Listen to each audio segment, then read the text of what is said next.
vamos a terminar la segunda parte del capítulo Sociedad y Sanidad del libro de Psicoterapia del Este, Psicoterapia del Oeste de Alan Watts. Y bueno, continúo. Como dijo Lao Tse, cuando todos reconocen que la bondad es buena, existe ya el mal, pues ser y no ser se engendran mutuamente. Tan simple como es, pero sencillamente no puede ser admitido. Cierto es que la acción social puede desterrar males particulares como la tortura judicial, el trabajo infantil o las leproserías, pero al cabo de un corto tiempo, la sensación general de estar vivo sigue siendo idéntica a lo que solía ser. En otras palabras, los puntos de ebullición y congelación de nuestras emociones son invariables. Así los midamos en una escala de 0 a 100 grados centígrados o de 32 a 212 Fahrenheit. Al mismo tiempo, la pugna entre el vicio y la virtud puede conservar la misma importancia que la contienda entre el grupo A y el grupo B. Sin embargo, percibirlo así equivale a comprender que la contienda es un juego. Toda clasificación supone una división del mundo. Tan pronto como surge una clase, existe lo que ésta lleva dentro y lo que está fuera de ella. Dentro y fuera, sí y no, son términos explícitamente excluyentes entre sí. Se oponen formalmente como al grupo A y sus enemigos del grupo B. El bien y el mal, vicio y virtud. La separación que hay entre ellos parece tan nítida como la que media entre sólido y espacio o entre figura y fondo. La separación, la diferencia, es por lo tanto lo que hemos notado.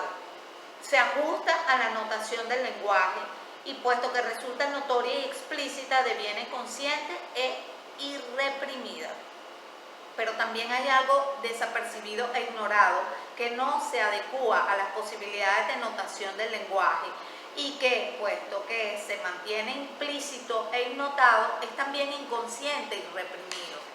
En otras palabras, que lo interno y lo externo de una cosa van juntos y no puede funcionar el uno sin el otro, ser y no ser se engendran mutuamente. En la contienda subyace una camaradería, en lo serio, lo jocoso. En la separación del individuo y el mundo subyace un campo orgánico que los contiene a ambos. En este campo, todo impulso desde dentro es a la vez un tirón desde fuera. Toda explosión conlleva una implosión. Cada borde externo es también contorno interior, engendrándose mutua y simultáneamente, de modo tal que resulta siempre imposible determinar de cuál lado de la frontera comenzó el movimiento. El individuo solo actúa sobre el mundo en la medida en que el mundo actúa sobre el individuo. La causa y el efecto resultan solo partes integrantes de un mismo evento. Luchando como estamos con lenguajes cuyas formas resisten y excluyen esta clase de percepciones, es comprensible que en la actualidad esta concepción sea solo hipotética en las ciencias humanas, aunque las físicas la hayan corroborado exhaustivamente. Esto se debe tal vez parcialmente al hecho de que resulta mucho más fácil describir el proceso y el modelo puros en términos matemáticos que no en palabras, con sus sujetos, verbos y predicados, actos y agentes. Pero aún no hemos ido demasiado lejos en la descripción matemática de la conducta viva. No sería difícil imaginar, empero, algún lenguaje capaz de describir todo lo que un hombre es y hace como un hacer. Después de todo, podemos referirnos a un grupo de casas con el término urbanización.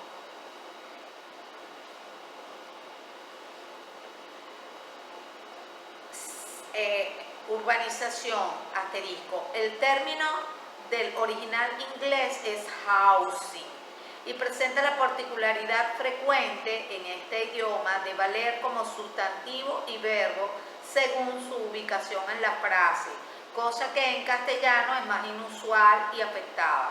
El autor ha querido sugerir un reemplazo semántico de los sustantivos o cosas por verbos, acciones, sin sujeto ni objeto directo. Sin sentirnos obligados a preguntar qué es lo que está urbanizado. No creo que un lenguaje de este tipo empobreciera nuestros medios actuales de verbalización, así como no me parece que las ciencias se hayan empobrecido al abandonar entidades misteriosas como el éter, los humores o las esferas planetarias. Por el contrario, el lenguaje se enriquecería en tanto y en cuanto fuera capaz de facilitarnos la comprensión de ciertas correlaciones que disimulan los idiomas actuales. Si habláramos simplemente de estructuras orgánicas en movimiento, el misterio de lo que actúa y lo que sufre la acción, de cómo hace la causa para desencadenar un efecto, se tornaría tan sencillo como la evidente relación que existe entre el lado cóncavo y el lado convexo de una curva. ¿Cuál de los dos lados viene en primer término? Sin embargo, hay una dificultad que no reside tanto en el hallazgo del lenguaje como en la resistencia social que se ha de vencer. ¿Servirá realmente para algo caer en la cuenta de que nuestro juego no va en serio, de que los enemigos son amigos y el bueno se aprovecha del malvado? La sociedad, tal como la conocemos, parece consistir en una tácita conspiración para silenciar todo esto, en el temor de que, de otro modo, cesaría la contienda. Si no mantenemos a estos opuestos en una situación de separación antagónica y hostil, ¿qué motivación tendrá la creativa lucha que libran entre sí? Si el hombre no se siente en estado de guerra contra la naturaleza, ¿qué será de los impulsos que generan el progreso tecnológico? Imaginemos la reacción de una conciencia cristiana ante la idea de que entre bambalinas Dios y el diablo han sido siempre íntimos amigos, solo que se han ubicado en bandos opuestos para representar un gran juego cósmico. Sin embargo, es más o menos así como se veían las cosas cuando fue redactado el libro de Job. Pues en ese, Satán no era más que el fiscal acusador de la corte celestial, en última instancia un servidor judicial tan fiel como el advocatus diaboli del Vaticano.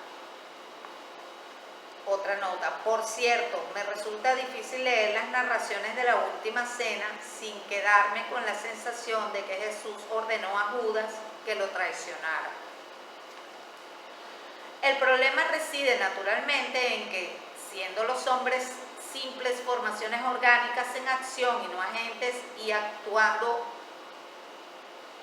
mundo e individuo en consonancia mutua, de modo tal que la acción no resulta originada por ninguno de ellos, ¿a quién hemos de culpar cuando las cosas vayan mal? ¿Podrá acaso presentarse el policía con la pregunta habitual: ¿quién comenzó todo esto? La convención de que el individuo es un agente responsable e independiente resulta básica para casi todas nuestras estructuras sociales y legales. La aceptación de este rol o identidad es un criterio primordial de salud mental y se supone que una persona reducible a acciones o conductas que no son efectuadas por nadie es lisa y llanamente un mecanismo sin alma. En efecto, a primera vista, este universo de actividad pura tiene un dejo de terror. Parece carecer de puntos focales desde donde adoptar decisiones o iniciar cosas. No es improbable que algún tipo de degradación en la percepción de las cosas en esta dirección desencadene un proceso psicótico, pues el individuo podría sentir que perdido el control de todo, no puede fiarse de la coherencia de la conducta de los otros o de la suya propia. Pero si, en primer lugar, uno asume que las cosas son así, de cualquier manera la experiencia resultará mucho menos enervante. En la práctica ocurre que, tan pronto como uno se habitúa a esta sensación, pierde todo temor. Su comportamiento retorna al curso habitual, tan racional como siempre, solo que con una curiosa sensación de ligereza, haciendo a un lado, por el momento, las proyecciones éticas y morales. Esta concepción del hombre parece presentar sobre la noción corriente el mismo tipo de ventaja que el sistema solar copernicano llevaba al ptolomeico, una simpleza superior, aunque se elimina la posición central de la Tierra. Más aún, esta simplicidad no empobrece, sino que fructifica, produce nuevas variantes en el juego y una articulación más rica. Por otro lado, la concepción convencional parece estar fracasando cada vez más gravemente de cara a los propósitos que proclama. Una de las mejores exposiciones sobre el carácter social y convencional del ego la debemos a George Herbert Mead. Señala que la diferencia entre la teoría social y biológica sobre el origen de la conciencia de sí individual corresponde a otra diferencia, a saber, la que separa a la teoría evolucionista de la teoría contractual con referencia a la génesis del Estado. En esta última y desacreditada concepción, la comunidad social se establece por contrato deliberado entre personas conscientes de sí, en tanto que individuos. Sin embargo, Mead arguye que el individuo no puede convertirse en objeto para sí mismo por sus propios medios y que en cualquier caso ningún individuo ha existido jamás por sus propios medios.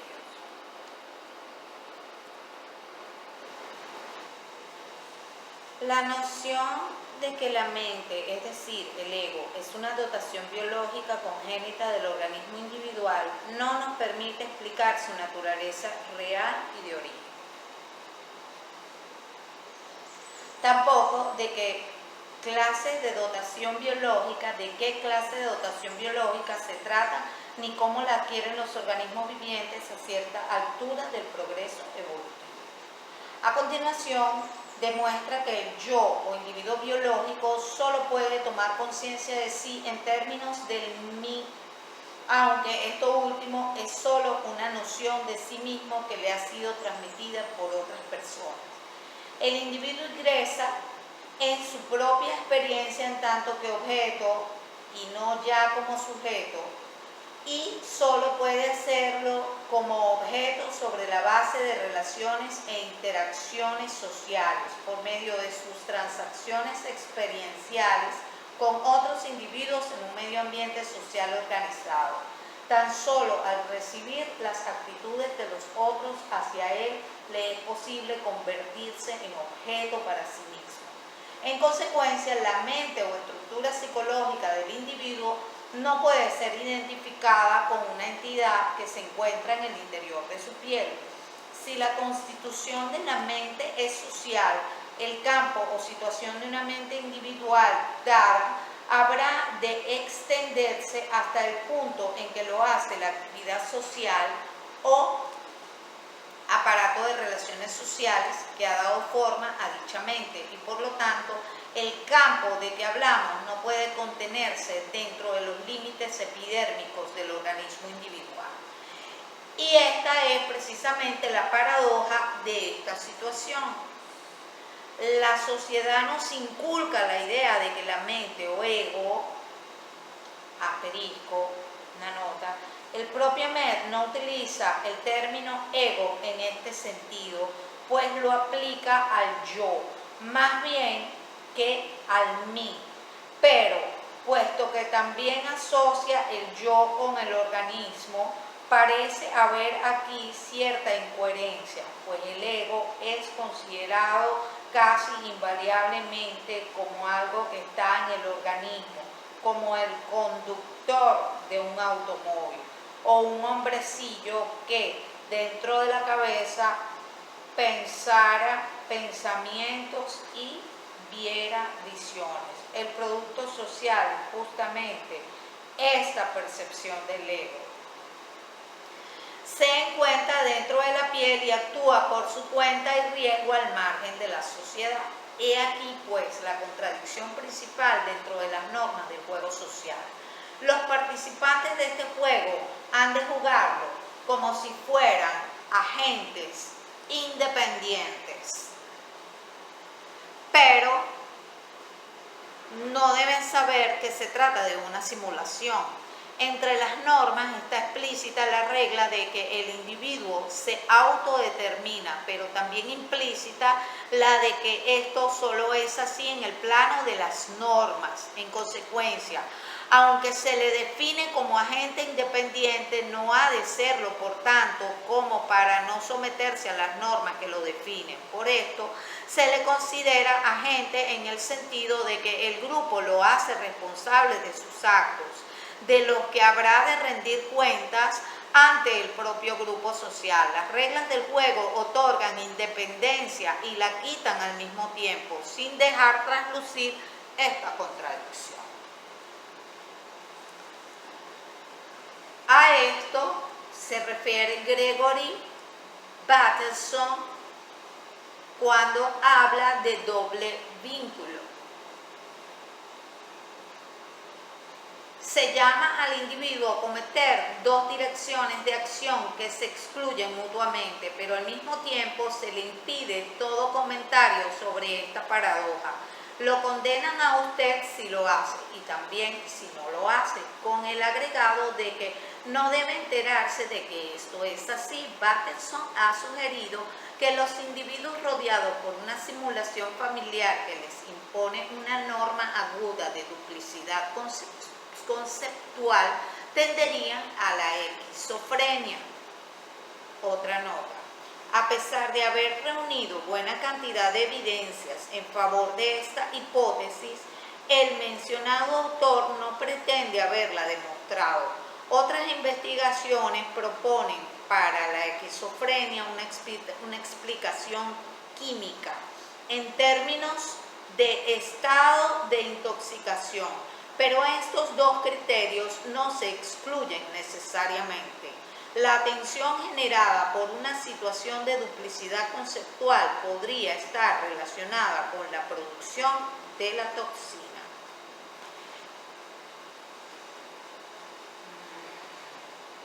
Pues dado que les está vedado comentar esta contradicción, ¿qué pueden hacer sino retirarse del campo?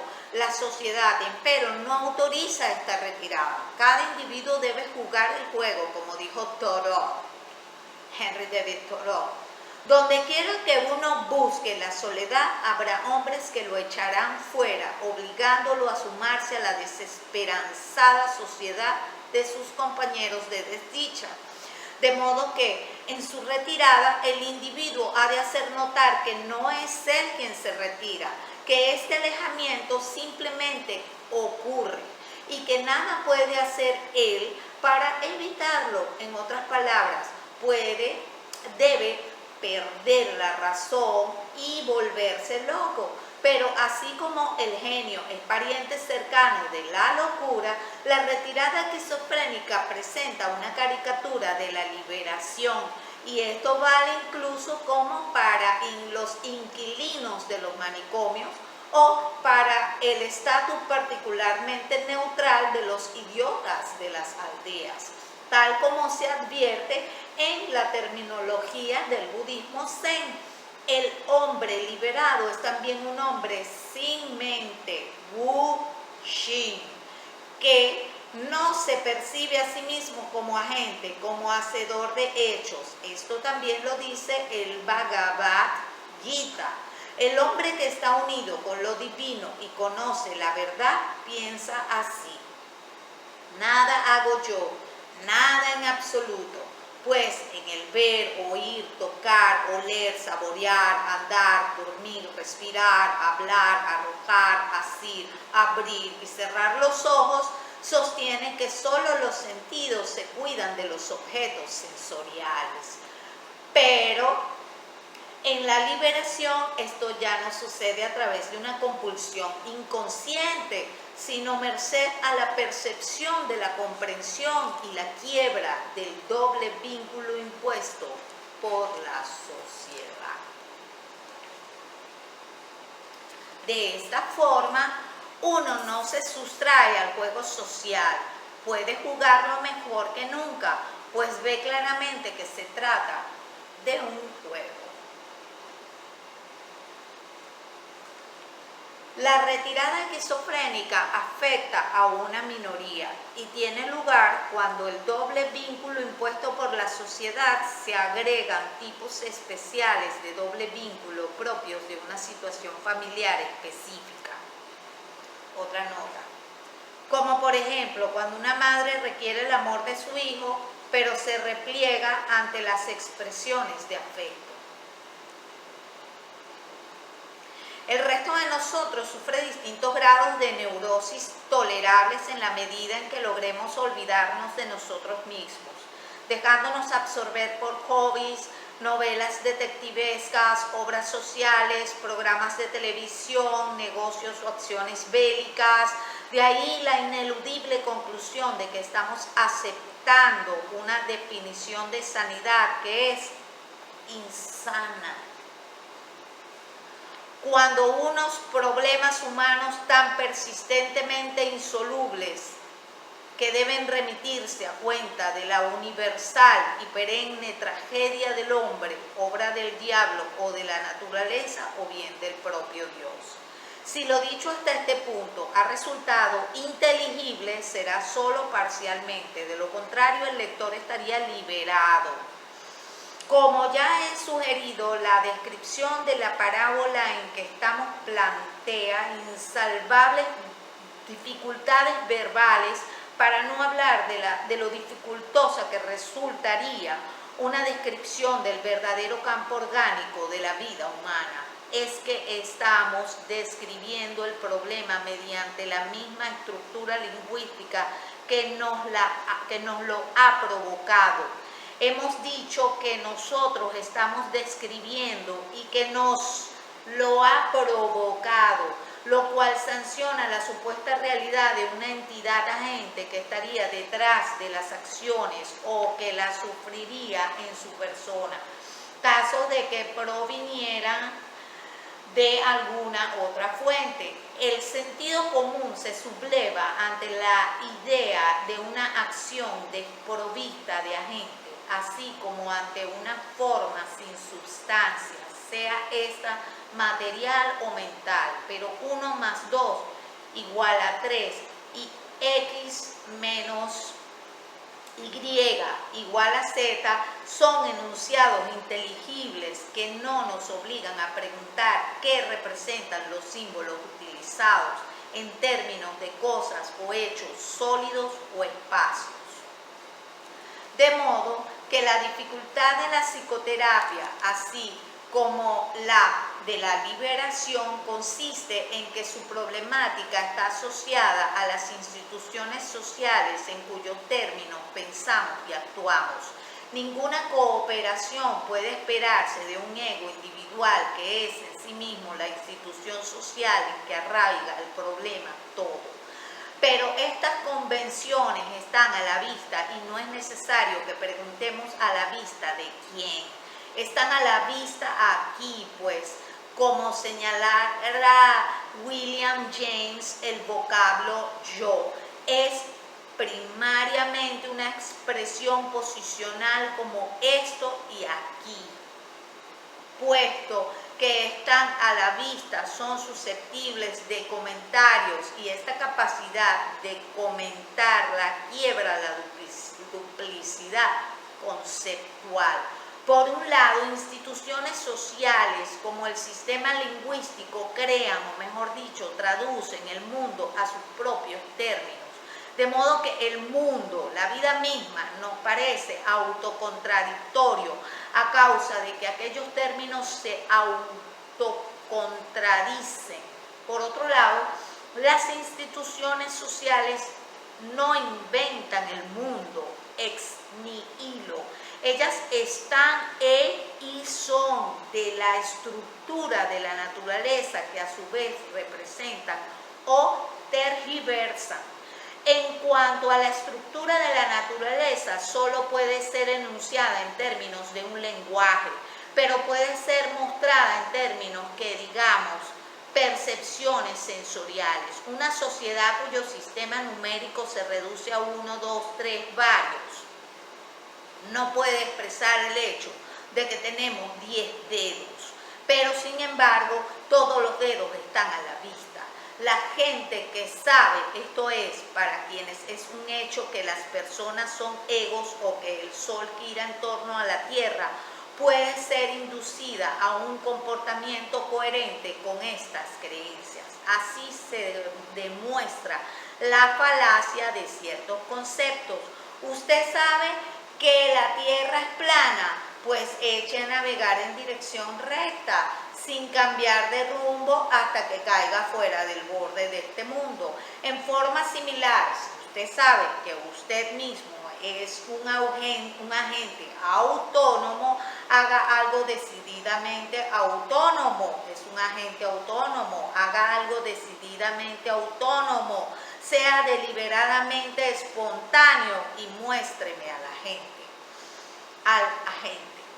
Puede demostrarse que existe una estructura de la naturaleza, lo que ésta es solo puede ser enunciado y jamás tendremos la certeza de que lo enunciado es definitivamente correcto, pues no existe cosa alguna en relación con la cual una determinada acción nuestra resulte siempre consistente. Pero cuando empleamos instituciones en función de las cuales nos resulta imposible actuar con coherencia, no ha de cabernos la menor duda de que o bien son autocontradictorias o bien no corresponden a la conformación de la naturaleza. Las autocontradicciones que pasan desapercibidas y los aspectos de la naturaleza soslayados por el lenguaje presentan en el plano psicológico las condiciones de lo inconsciente y lo reprimido.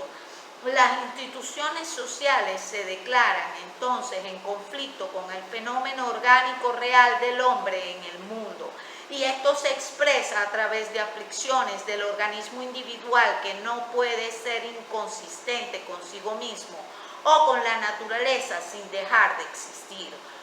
Freud estaba en lo cierto, entonces, cuando siguió la pista de la neurosis hasta el conflicto entre los sentimientos sexuales y las peculiares costumbres sexuales de la cultura de Occidente. Pero solo rascaba la superficie. En primer término, su enfoque del propio instinto sexual estaba condicionado por las costumbres de que hablábamos, como ha dicho Philip Rieff. No solo se sirvió Freud de la sexualidad para disminuir el orgullo del hombre civilizado, sino que además lo definió peyorativamente a través de las cualidades que hacen del instinto sexual un fenómeno hostil a toda sensibilidad civilizada, al exhortarnos en beneficio de nuestra salud mental a olvidar las fantasías pueriles de pureza, como la que expresa la creencia de que madre o padre es demasiado maravilloso para haber realizado todas esas cosas sucias. Freud admite la tácita noción de que el sexo es realmente sucio, una esclavitud innoble de la naturaleza.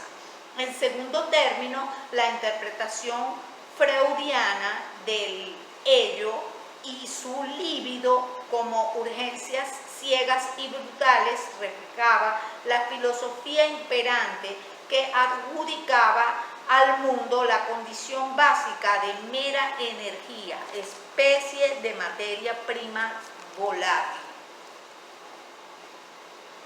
más bien que la de estructura orgánica, expresión esta última que en realidad es otro nombre para la inteligencia.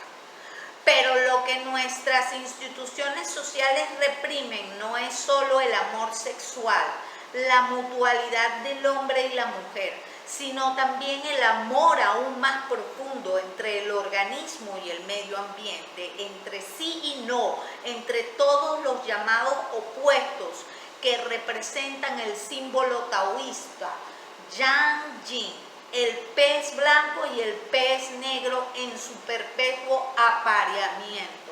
No creo excederme en el tono metafórico cuando utilizo el vocablo amor.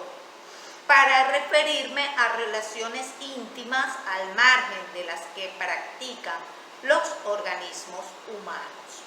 En los estados de conciencia llamados místicos, sufrimos, creo yo, una inmersión en el inverso o reverso de la concepción del mundo que expresan nuestras divisorias fórmulas idiomáticas. Cuando esta inmersión no es, como en la esquizofrenia, un atormentado escape del conflicto, el cambio de conciencia genera una y otra vez la irresistible impresión de que el mundo es un sistema de amor. Todo se adecúa a su lugar en una armonía indescriptible. Indescriptible por paradójica, según los términos de nuestro lenguaje actual. Claro está que de ningún modo puede decirse que nuestras formas lingüísticas, los paneles de nuestro pensamiento, sean por completo erróneas. Las diferencias y divisiones que ellas notan en el mundo están sin duda ahí para que alguien las vea.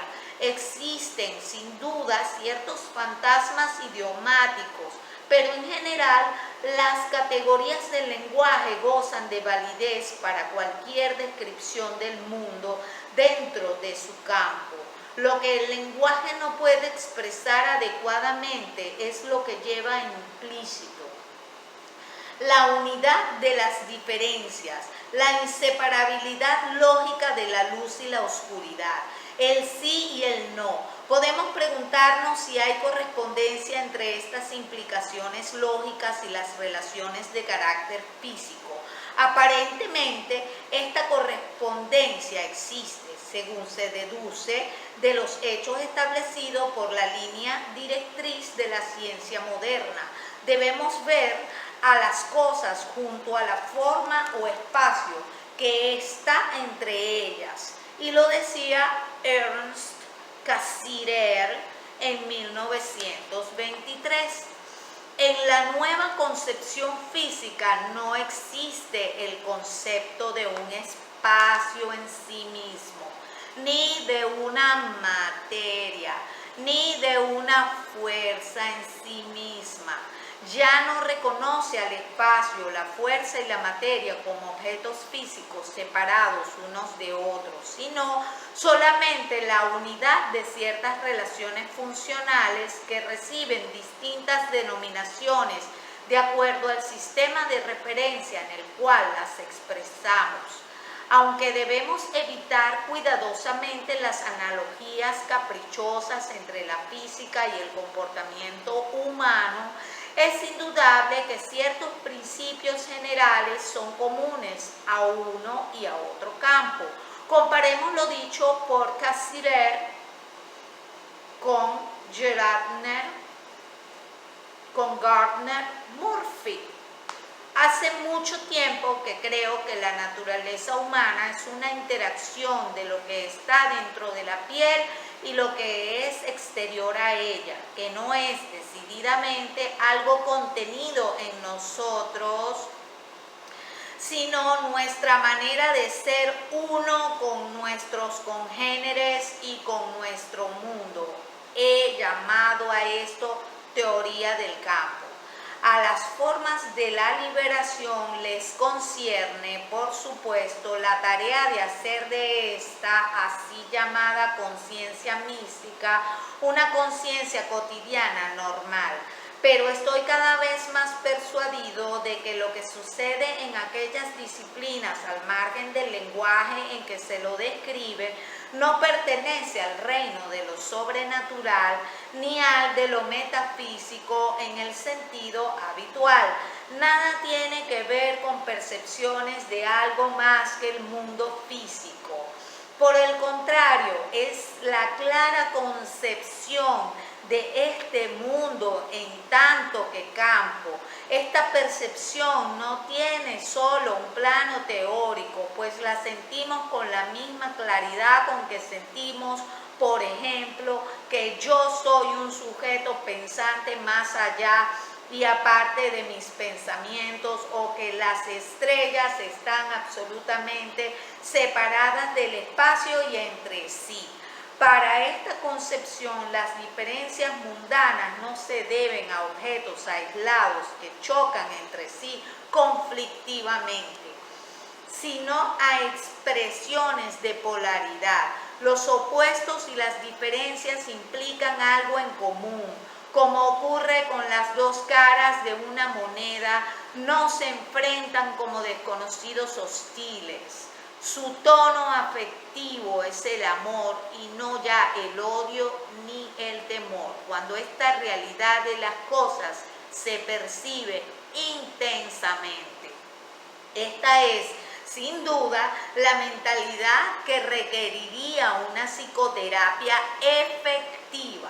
Los individuos perturbados son como puntos del campo social en que se concentran las contradicciones del conjunto, desencadenando una ruptura.